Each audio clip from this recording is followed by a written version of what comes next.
The thrill and excitement of March Mania is here, and DraftKings Sportsbook, one of America's top-rated sportsbook apps, is giving new customers a shot to turn $5 into $150 instantly in bonus bets with any college basketball bet. UConn is currently the favorite to win the title at plus 500. My favorite team, hometown Tucson, Arizona Wildcats, are currently plus 1,300. Plenty of good bets to check out. Download the DraftKings Sportsbook app and use code HOOPS. That's HOOPS. New customers can bet $5 to get $150 instantly in bonus bets. Only at DraftKings Sportsbook with code HOOPS. That's HOOPS. The crown is yours.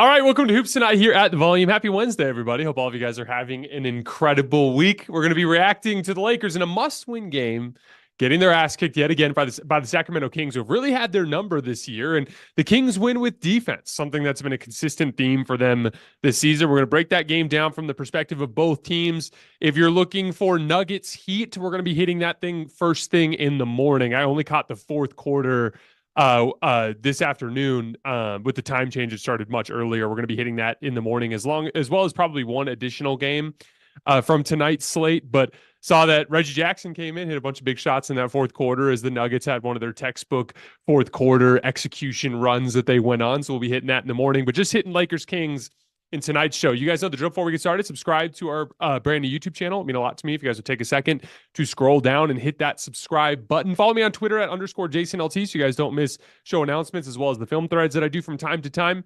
Don't forget about our podcast feed, wherever you get your podcasts under Hoops Tonight. It's also super helpful if you leave a rating and a review on that front. We're also going to do a mailbag, at least one more this week, if not two more. So make sure you drop some mailbag questions in the YouTube comments. All right, let's talk some basketball. So I've talked about this a lot. Last week in the Wednesday game, the one that the Kings went into LA and won, I talked a little bit about some of the matchup issues that the Kings present for the Lakers. And then that game was a resounding example of those matchup issues being exploited. And then, the Lakers had an opportunity in a must-win game for them, really, in so many different levels, obviously, to try to get out of the 9-10 slot. This specific game is vitally important to have any hope of climbing out of that specific position that they're in. And once again, it's the same stuff that keeps happening. And when you see a large sample size of basketball games and the same thing happening between two opponents, that typically means that it's a matchup related issue. Because obviously basketball games have a certain amount of variance, right? There's always random guys that get hot from three, right? All these guys can shoot, but you're going to have games where certain guys shoot above what they normally shoot, right? Austin Reeves hit 7 threes tonight, right? Harrison Barnes hit 7 threes tonight. Those are your guys that get hot. There's going to be random kind of occurrences that take place, but the key facets of the game in matchup situations like this tend to be the same, right? And first matchup to hit on is Sabonis versus Anthony Davis. One of the things that happened with Anthony Davis is, as that 2020 season unfolded, we saw an evolution of him that began with the Pelicans, where he was a guy that really showed some high-level jump shooting, right? And then he peaks in the 2020 bubble. And a lot of people look at it as just the bubble. If you really zoom in on that season, and I covered that team very closely, obviously, that year, the Anthony Davis shot really well at the tail end of the regular season going into that bubble run, and then shot really well for the first stretch of the following season until he got hurt. So it was an extended stretch there where he was shooting the ball really, really well. And, one of the things that happens when you're a really tall player like Anthony Davis, you usually have one of two advantages. You either have a speed advantage or a strength advantage. And when AD has one of those two, so, for instance, when he's playing against a really slow-footed center that he can just go right around, he looks great on the offensive end of the floor. When he plays against a particularly skinny center that he can just bully under the basket, kind of like what we've seen with Chet Holmgren so many times this year, he can have a ton of success, right? But once he runs into a guy that is both stronger and quicker than him, which is what Sabonis is, all of a sudden, when Sabonis can beat him to spots and withstand the physical onslaught of Anthony Davis in those situations, it exposes his flaws as a shot maker. And Anthony Davis has had little improvements over the years. Like, he's become a guy that can hit the floater in ball screens around, 55%, right? And he's a guy that can occasionally get to a left shoulder hook as long as the spacing is right, and shoot that little hook shot over the top, and he can hit it like 55% of the time. Nowhere near as efficient as a Jokic per se, but at least it's a shot that he has in his bag. But in general, as an over-the-top shot maker, that's a weakness of Anthony Davis. For whatever reason, I don't know if it's a combination of injuries or just how much muscle he's put on his upper body, even though that's not really his archetype as a player. Whatever it is, there's been a lack of development in that specific area. And, one of the things that happens in the NBA is, especially when you get into games that carry a certain amount of importance, which obviously is in the playoffs, but also during big moments in the regular season where there's especially important games in the standings, and the physicality and the intensity ramps up, especially as we saw in general since the All-Star break in terms of the way the game has been officiated around the league, just allowing more physicality. Like, the league will find your flaws. It's not about what you're great at when you get into these kinds of games. It's very much about what you're bad at. And that's the thing. Like, against Domantas Sabonis, when AD is on offense, Sabonis can beat him to spots and hold his ground. And so because of that, Anthony Davis has to make over-the-top shots to beat him, and he just can't. It's not a strength of his, right? Then when we flip and go to the other end of the floor, Anthony Davis has put on a lot of muscle, but he's a high center of gravity guy. That was never his advantage. His advantage as a basketball player was speed and quickness and skill compared to other centers, right? Like, that was what made Anthony Davis one of the best young center prospects in the league. It was his speed, quickness, and skill, in addition to his length. It wasn't strength. And so as AD's put on strength, it hasn't changed the fact that with his frame, he has a really high center of gravity. So even though he's bigger and longer than Domantas Sabonis overall as a player, Sabonis and his low center of gravity can just power through Anthony Davis. And we saw that in a bunch of different ways in this game, powering through him on cuts, powering through him on rolls, powering through him on straight post-ups, to the point where, here's the thing, AD was really competing. And that's what I mean when I say matchup related, in the sense that, like, AD's trying really hard. Sabonis is trying really hard. This wasn't an effort thing. Sabonis is just a bad matchup versus Anthony Davis. Now, obviously, Sabonis has his own issues. When he runs into other really big, strong players that have really strong bases, kind of like what we saw with Kevon Looney and Draymond Green, he can struggle to create the separation he needs to finish around the rim.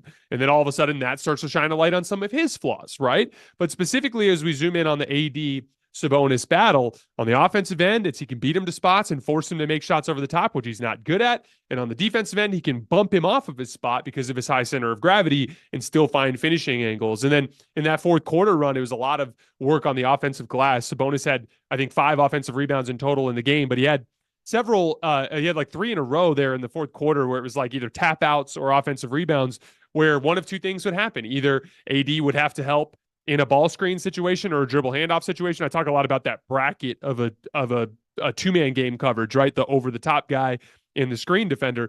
As AD has to come out, that leaves a vacancy for Sabonis to operate there. And Sabonis did a lot of damage to AD there. And then there were two offensive rebounds in that fourth quarter stretch where AD was engaged with Sabonis underneath the rim. But once again, what Sabonis is doing is it's a rebounding strategy where you're basically giving yourself a field of play that's your side. Meaning, like, Sabonis will just bury AD up into that the side of the rim that's closest to the shooter, and he's basically making it so that any long rebound that comes over the top, he can disengage from AD and go get the basketball. And one of the things as a team you need to do to counter that is crack down from the perimeter to help AD in those situations. And that's something that the Lakers have always struggled with this season.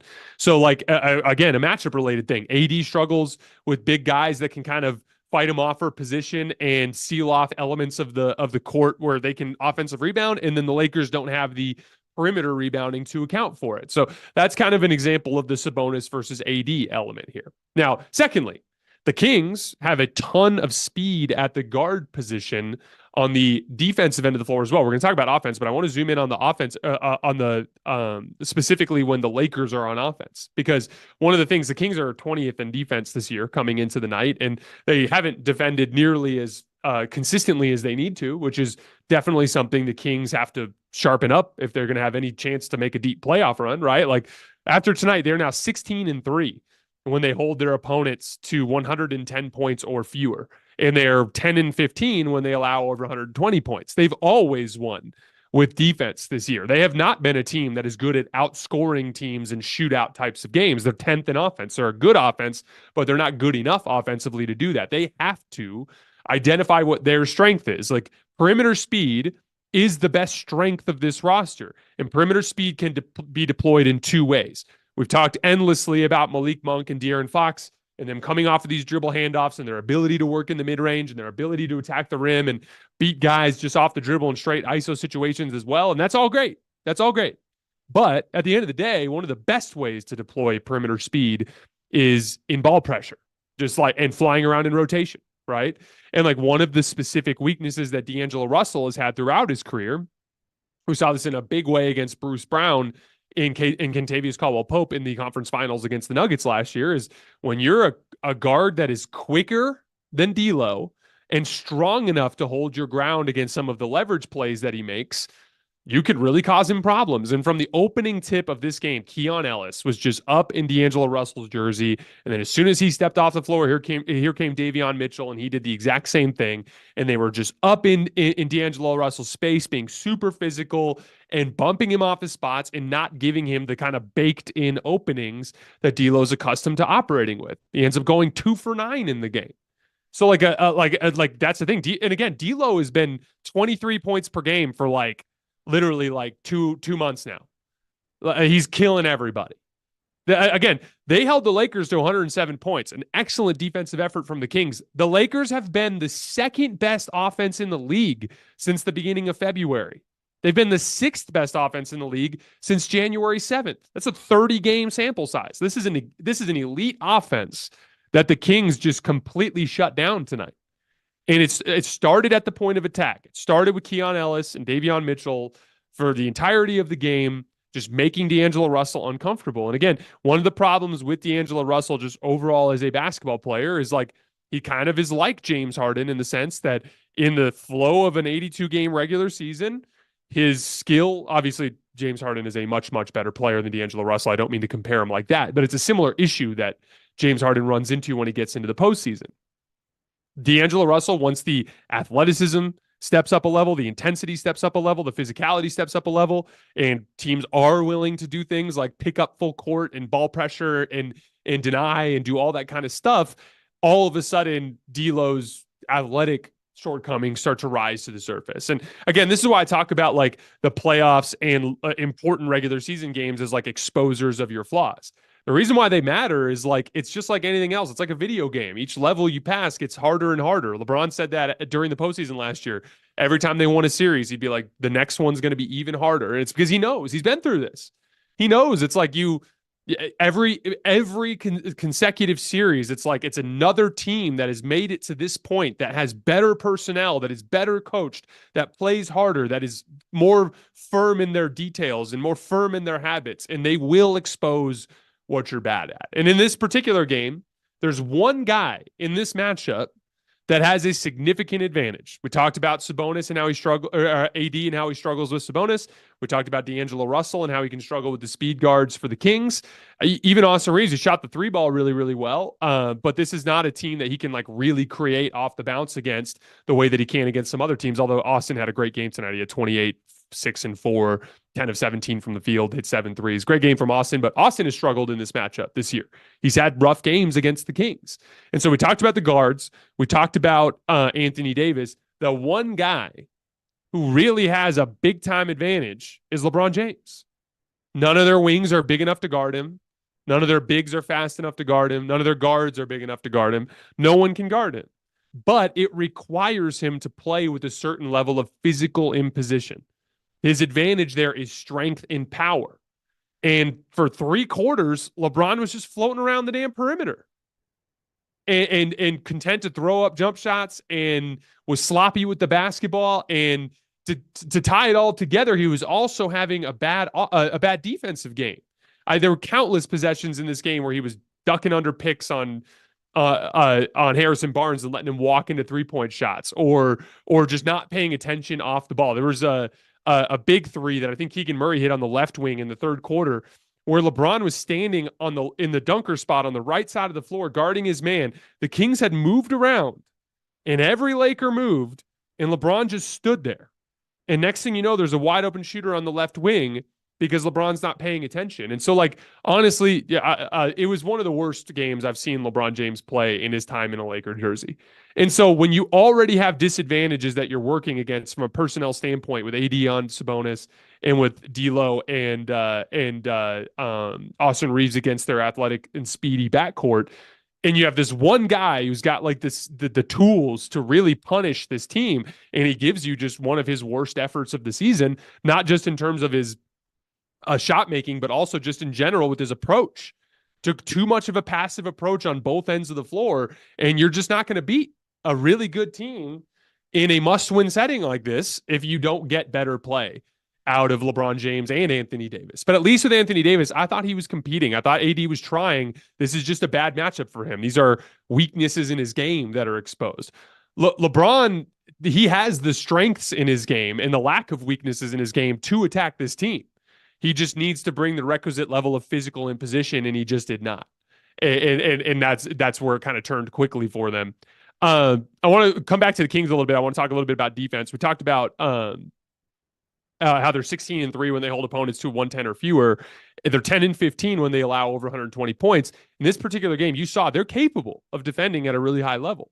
Keon Ellis and Davion Mitchell, because of what they can do on the ball, taking the primary guard, it leaves De'Aaron Fox and Malik Monk to take a matchup like Austin Reeves, who is a really good player, but obviously is not as involved in the offense typically as D'Angelo Russell typically is. It's an easier job, right? And that goes down the line to other matchups as well. When you can throw a Keon Ellis and a Davion Mitchell at a Damian Lillard, and you can keep De'Aaron Fox and Malik Monk in an easier, lower intensity defensive matchup, right? But it's that speed flying around on the perimeter. It's rebounding. Like Keegan Murray had 11 rebounds tonight, 8 of them defensive. It's like that to me, it's the wave after wave of perimeter speed for them when they're defending on the ball, being physical in their ball pressure, denying off the ball, flying around in rotation. When they really weaponize their speed, they can be good. And like when we look back at the offensive end, obviously we get seven threes out of Harrison Barnes. Big one there was the Lakers were ducking under picks. So with the guards, they were chasing over the top, but with Harrison Barnes in particular, they were going under. And so Harrison got into a rhythm early by basically finding that soft spot right behind the screen as the defender is ducking under to go to the other side of the screen. And he was just rising and firing. And so he got comfortable like that. Then he started hitting catch and shoot threes after that. Again, Keon Ellis, we talked about his defensive effort, but he also did a really nice job punishing D'Angelo Russell in this game early for overhelping, just sitting in that right corner and being ready to take and make the big threes in the corner when D'Lo overhelps. We talked about Keegan Murray, hit the 5 threes, also took 2 super important charges on LeBron, the 8 defensive rebounds. De'Aaron Fox had a bad 3-point shooting night, but he cooked them in the mid-range and at the rim like he always does. And you didn't need him to score much tonight. And then, here's the thing. The Kings have their own issues. They're a little bit matchup dependent too. Like when they face teams with really good perimeter defenders like Houston, like Chicago, they've taken some bad losses. And in the last couple of weeks, they've lost at home to Houston, to Chicago, to Miami. They have their own matchup related issues, right? But this type of matchup, they can thrive against. They kicked the Bucks' ass last night. Same sort of thing. A team that lacks speed on the perimeter, and they just did a ton of damage to them. But like they do have their advantages. And so the question is for the Kings, just like we've talked about with the Lakers and their kind of path, their sliver that they can kind of slip through to try to make a playoff run. For the Kings, it's consistently defending. You have better personnel than the 20th ranked defense in the league. You've got guys that can really fly around and make things difficult on the perimeter. That has to be something that becomes a part of your identity in the next month. 2, Sabonis has to maintain his element of rim finishing and the confidence that he's had in his jump shot this year, because that was what hurt him against the Warriors last year, right? Ignoring him in jump shooting situations and then kind of withstanding the drop shoulder left-handed finish that Sabonis can kill teams with. Third, De'Aaron Fox has to play like a superstar. He did for the most part in the playoffs last year. This has been the best scoring season of his career. I think De'Aaron Fox is encroaching on that superstar tier. He needs to play like that when they get there. And then again, Malik Monk, I thought Malik Monk showed that he can succeed in the playoffs last year in the Warriors series. Obviously, they need him to maintain that. But if they can put all that together, they have a puncher's chance just like anybody else after the Denver and Boston tier. But 20th on defense is not good enough. That's something that for their personnel, they need to be better at. On the Lakers front, this is just what they are. They're a good team, but they're a flawed team.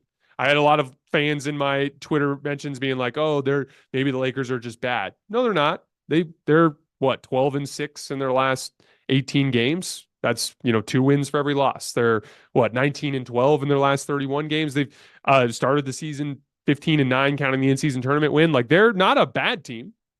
They're just a flawed team.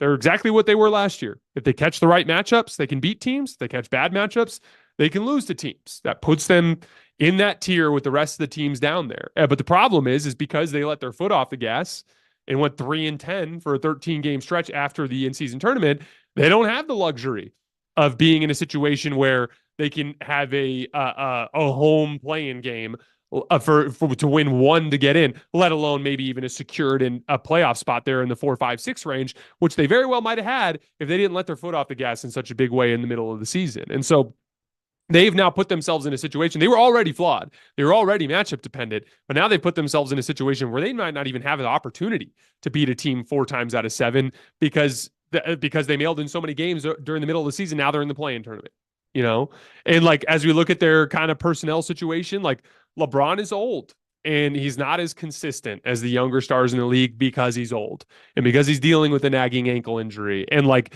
the legs just aren't there like they usually are. I mean, hell, I'm 32 and I feel like my legs are not as consistently good as they were when I was in my mid-20s. I can't even imagine how that dude's feeling at 39 with all the minutes that he has on his body, right? So like, that's just something that comes with the territory, right? Anthony Davis, he is, in my opinion, firmly one of the 10 best basketball players in the world, but he has a significant matchup weakness against big-bodied centers that can withstand his physical approach while also sliding their feet well enough to make him into a shot maker, and that can bury him under the rim on the other end of the floor. And then their role players, they all have abilities, but they've got some redundancies, right? Like, Rui is more or less the same type of player as LeBron. D'Lo is more or less the same type of player as Austin. D'Lo in particular really, really struggles with ball pressure and physicality. Rui straight up can't play him in certain matchups defensively because of his inability to navigate screens and defend on the perimeter. And so again, everything for this team comes down to what kind of path lays in front of them. And at this point, there's so much luck that they need to get in terms of the team they face in the play-in, the team they face in the first round. It just, with each passing day, it just seems like that window gets narrower and narrower. There's still a path there. But like, I in a lot of ways, I looked at this particular game against Sacramento as a certain like gateway test. Like, if you're gonna do something in the playoffs, this is the game you win. They beat you 3 times already. Like, you have the motivational advantage. You need the game more than Sacramento does. You have the embarrassment like sort of thing going on after everything that's happened to you against them this season. And you go on the road and your 2 best players play like crap and you get your butt kicked. Like, that to me is one of those things where, like, if you look back at a team that makes a deep playoff run, they typically pass tests like this in the regular season, and the Lakers more often than not have failed these kinds of tests. And I'm a big believer in, like, a basketball team will tell you who they are. And, even early in the season when they started 14, 15-9, counting the in-season tournament win, even at that point, they were winning kind of ugly games. They would BS for 3 quarters and then lock in and win at the end. That was how they were winning early. They would play bad for 3 quarters and then come back and win. Like, they were an inconsistent effort team from the start. So are we surprised that they went 3-10 after the in-season tournament and immediately relaxed once they had a little bit of success? I'm not surprised. Are we surprised that they've been not very sharp off ball defensively, which is what killed them tonight. Getting, we talked about the bracket coverages. Like they constantly were just in predicaments where like they had to bring that third defender over and then they'd get burned on a skip pass, or LeBron would have to come down to box out Sabonis and then he'd get burned on a skip pass. And like they just, this has been it's been a consistent issue all year. And so again, when teams try to tell us who they are, we got to listen to them. All right, I'm off my soapbox for tonight. Big win for the Kings. Kind of just feels like that kind of season for the Lakers, and I feel like all Lakers fans should adjust their expectations accordingly. But I do want to just say before we get out of here that I sincerely appreciate all of you guys for supporting the show. Tomorrow morning we'll be back with Heat Nuggets and probably one other game. And then just a typical game breakdown mailbag type of day on Friday. So I will see you guys tomorrow morning. Appreciate you. See you then.